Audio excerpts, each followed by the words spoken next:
Have you ever trusted someone so deeply, only to have them stab you in the back, in the most insane way possible? Imagine this. Your girlfriend of 3 years, the woman you shared your home with, just smiles at you over candlelight and says, "Luke, I'm engaged to someone else." That's exactly how my life went from ordinary to chaotic in a single night. If you've ever been betrayed by someone you trusted completely, hit that like button right now, because this isn't just a breakup story. This is about justice, clarity, and the calmest, most legal revenge I've ever served. Subscribe, drop a comment, where you're listening from, and settle in, and let me tell you how I turned heartbreak into victory. I'm Luke Harrison, 39 years old, born and raised in Boulder, Colorado, an engineer by trade, a hopeless romantic by accident. 3 years ago, I met Tara Benson at a charity marathon. She tripped, literally right in front of me. I helped her up, she laughed, and just like that, something clicked. Tara was 32 with a kind of spark, funny, clever, the kind of woman who made small moments feel cinematic. We'd sit on my porch for hours, drinking coffee, talking about everything from travel dreams to career goals. She moved into my house 2 years ago, rent-free, no bills. No contribution to groceries, utilities, Wi-Fi, nothing. I didn't mind. Love, I thought, was about support, not spreadsheets. I wanted to build a life together. And honestly, I liked feeling needed. It's embarrassing now, looking back, how much I mistook dependence for affection. But when you're in love, you don't count favors. You just give. Until one day, you realize you've given everything, and the person beside you is still taking more. It was a Friday night. I remember because I just wrapped up a brutal week at work. I walked in expecting to crash on the couch. Instead, Tara was in the kitchen, music playing softly, candles flickering, the smell of garlic and basil wrapping around the room like warmth. She smiled when she saw me. "You're just in time," she said, setting down a plate of pasta that looked straight out of a restaurant ad. "Special occasion?" I asked. She shrugged, that same little smirk she used to give when she had a secret. "You'll see."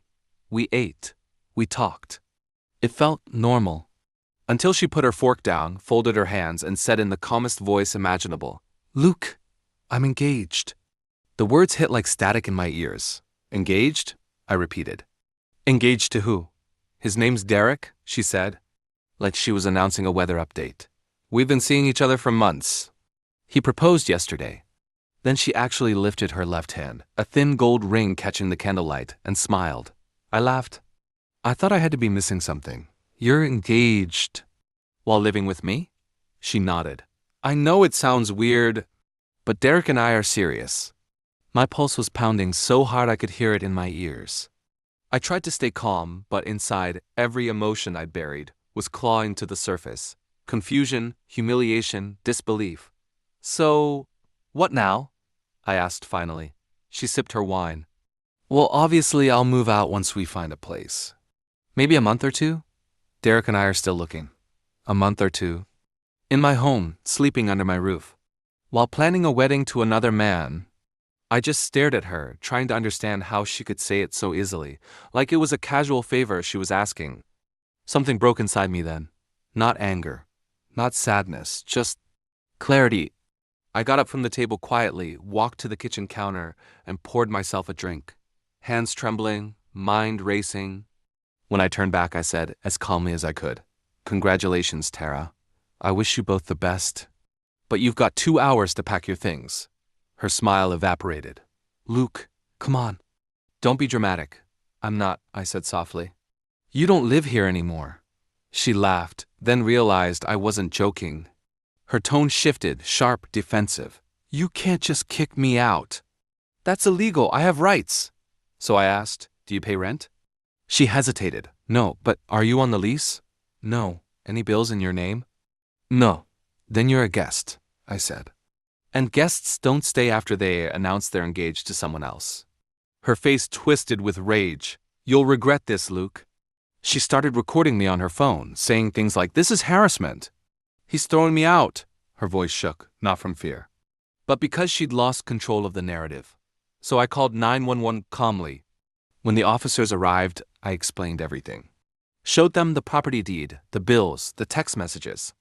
One of the officers turned to Tara. "Ma'am, Is it true you're engaged to another man? She crossed her arms. That's not a crime. The officer shrugged. No, ma'am. But it does mean you probably shouldn't be living here anymore. That was it, the final curtain. She left that night streaming the whole scene live on Instagram, telling her followers how her abusive ex had thrown her out for finding love. Meanwhile, I stood in the doorway, watching her walk away with 2 suitcases and a phone held high, broadcasting her own downfall to the world. And I thought, this isn't over. But at least the lies are out in the open now. The next morning, I woke to the kind of silence that feels wrong. Her side of the bed was empty, sure, but my phone wasn't. Hundreds of notifications, mentions, comments, D-miss. Tara had uploaded her little live stream everywhere. Captioned, kicked out for falling in love, #toxic relationships, #survivor. Thousands of people, strangers, were calling me names. Abuser, narcissist, control freak. She twisted the story so cleverly, made herself the victim of my jealous rage. She even cried on camera saying, he said I had 2 hours to leave. I had nowhere to go. Meanwhile, she left out the tiny detail that she was engaged to another man. I scrolled for hours, watching people defend her, hating myself for caring what they thought.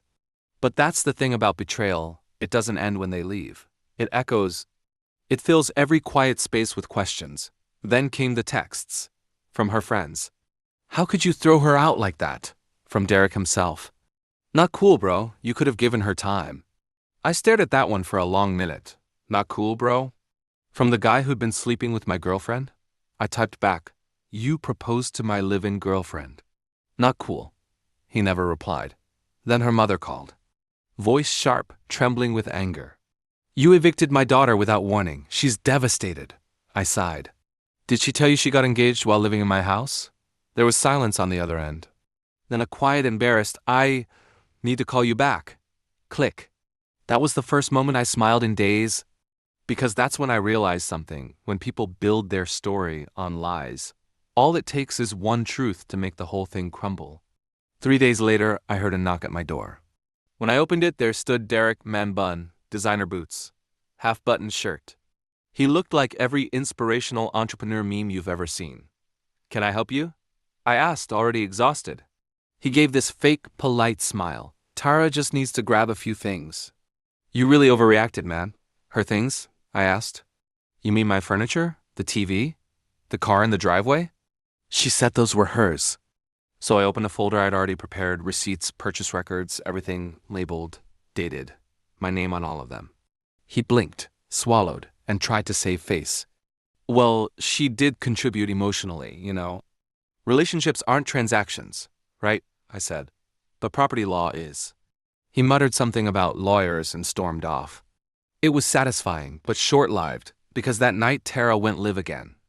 This time with Derek beside her, saying I'd been emotionally abusive, that I'd isolated her, that she'd escaped my control. She even showed my house, blurred the address, but still recognizable. Thousands more comments, people calling me trash. A few even sent threats. I wanted to fight back, to post my side. But I knew, once you argue with liars in public, you lose even when you're right. Still, I couldn't let her rewrite my life, so I posted once, just once, a screenshot of her text from 4 days before that dinner. It said, "Love you, Luke. Can't wait for our weekend getaway." I captioned it, for context. She announced her engagement while living rent-free in my home. Never paid a bill. Never signed a lease. And then I logged off. By morning, her entire narrative had collapsed. People flooded her comments, asking questions she couldn't answer. Wait, you were living with him? You said he was controlling, but you didn't pay rent? So who's really the bad guy here? And just like that, the internet's attention turned. Her followers dropped. Her comments turned against her. Her fake story crumbled under its own weight. But Tara wasn't done, no. She wasn't the kind to accept consequences quietly. Because a week later, she came for something that wasn't hers, and that's when I made sure karma arrived with handcuffs. For a few days, everything went still. No texts, no calls, no new posts from Tara. I almost started believing it was over. Then one morning, my neighbor knocked on my door. "Hey, Luke," he said. "I think your car's gone." My stomach sank. I ran outside. The driveway was empty. It hit me instantly. Tara. That car, the silver Honda Accord, was the one I'd let her use under my name. My insurance. My registration. She'd driven off in it when she left, and I'd been too drained to notice. I tried calling her. Straight to voicemail. Then a text. Me. You have my car. Tara. You said it was ours. Derek needs it more than you. I actually laughed. A dry, humorless sound. Hours. As if she hadn't just moved in with another man. I waited 24 hours. Then I did something that finally, truly ended the game. I filed a stolen vehicle report. 2 days later, my phone rang. Her number, I answered. You're insane, Tara screamed. You reported my car stolen? They just pulled me over. Do you know how humiliating that was? I kept my voice calm. It's not your car. You took it without permission. You let me drive it when I was your girlfriend. Exactly, I said. There was silence. Then a choked noise, half rage, half disbelief, before she hung up. That night, I got an alert from my insurance company. Vehicle recovered. I had it towed back the next morning. Spotless. Guess she didn't have time to vandalize it. I wish I could say I felt triumphant. But honestly, I just felt done with her drama, done with her victim act, done being the guy she could manipulate. But karma wasn't finished with her yet. 2 weeks later, I came home to a thick envelope on my porch. No return address. Inside, a lawsuit. Tara Benson versus Luke Harrison. Claim. Emotional distress and unlawful eviction. $40,000 in damages. I actually laughed out loud.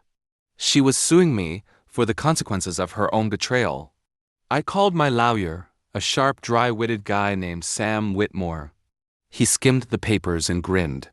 Counterclaim for back rent, he said. How long did she live there? 2 years. At what value? $1,800 a month. Sam scribbled the math, leaned back in his chair. 43,000, give or take. Let's hit her with that. And we did. A week later, her lawyer, probably realizing how ridiculous her case was, dropped her. She tried to represent herself. At the hearing, she stood there shaking, ranting about emotional trauma and control. The judge asked for evidence. She had none. I had receipts, texts, proof she'd lived rent-free for years. The judge didn't even need 10 minutes. Case dismissed. She stormed out of the courtroom, muttering something about corrupt systems. But I wasn't even angry anymore. I just felt free. A month later, my phone buzzed. Unknown number. I almost ignored it. Then I saw the message. Derek, man, I need advice. She won't leave. She's threatening to accuse me of abuse if I make her go. I just stared at the screen. For a moment, I actually pitied him. Then I typed back, document everything. Install cameras. And next time, don't propose to someone who's still living with another man. He never replied. But a week later, I saw her online again, posting selfies from her parents' house. Captioned, back where healing begins, #survivor, #strongwomen. I didn't comment, didn't text, didn't care. Because by then, I'd learned something profound. Some people don't want partners. They want providers. They don't love you, they love what you give. And when you take that away, they call it cruelty. It's strange how quiet a house feels when the chaos leaves. At first, the silence was unnerving. No footsteps, no phone alarms, no babe, can you get this? Echoing from the kitchen. Just stillness. I remember sitting on the couch one evening, glass of whiskey in hand. The same spot where Tara and I used to eat dinner together. Except this time, the only sound was the ticking clock on the wall. And for the first time in months, it didn't feel lonely. It felt peaceful. There's this myth that closure comes from confrontation, that you need that final fight, the final apology to move on. But the truth? Closure came when I stopped expecting her to care. When I stopped explaining myself to people who'd already decided which story they wanted to believe. I rebuilt my life slowly, piece by piece. I started hiking again, the trails outside Boulder that I'd neglected for years. Spent weekends with my sister and her kids, rediscovering what real family feels like. I even got back into my old hobby, woodworking. Funny enough, the first thing I made was a small cedar box. Simple, sturdy. Inside, I placed the spare house key Tara used to keep on her ring. Then I locked it, put it on a shelf. A reminder, not of pain, but of lessons learned. Betrayal changes you. Not in the loud cinematic way people imagine, but in small, quiet shifts. You stop ignoring red flags. You start valuing your own time. And you learn sometimes the kindest thing you can do is let someone face the consequences of their own actions. Tara once told me, "You're too forgiving, Luke. That's your problem." Maybe she was right, but I'd rather be the man who gave too much than the one who took without care. Because at the end of the day, I didn't need to destroy her to win. I just needed to stop saving her. And that was enough. I didn't ruin Tara. She did that all on her own. All I did was step aside and let her story collapse under the weight of her own deceit. Now, my house feels like mine again. My bills are lower. My peace, priceless. Sometimes people ask if I'd take her back if she ever apologized. No, because forgiveness doesn't mean you reopen the door. It means you close it gently and walk away. So yeah, that's how a candlelit dinner turned into a police escort, a lawsuit, and ultimately, peace. It's strange how life flips itself inside out when you finally enforce your boundaries. Because the best revenge isn't anger. It's clarity. It's patience. It's letting the truth speak louder than any lie. If you've ever been betrayed, you know that urge, that pull to lash out to get even. But take it from me, you don't have to burn down their house to rebuild your peace. Sometimes the most powerful thing you can do is let their fire burn itself out. If you've ever watched karma do its quiet work, hit that like button right now. Drop a comment where you're listening from.